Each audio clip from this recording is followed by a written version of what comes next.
nous sommes avant tout sur une terre de gens qui bien sûr sont des responsables mais sont aussi résistants. C'est-à-dire qu'il y a le temps de la mobilisation, nous l'avons fait y compris pour condamner le fait que la puissance financière qui est générée par l'organisation de l'euro, qui est insuffisamment répartie, j'ai eu l'occasion de l'évoquer, mais c'est aussi le scandale que nous avons dénoncé où, avec la réforme qui a été engagée notamment par l'Europe et qui a amené à ce qu'on réforme la billetterie et qu'il se trouve que là où on avait à peu près 8 millions d'euros pour organiser les Jeux à l'échelle de ce territoire, on se retrouve à être volé puisqu'on n'avait que 2,5 millions d'euros pour le faire. Donc nous l'avons condamné ça.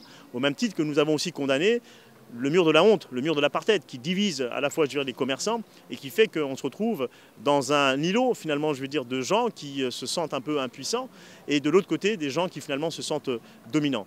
Et donc ça aussi ce sont des éléments bien sûr que nous prenons en compte.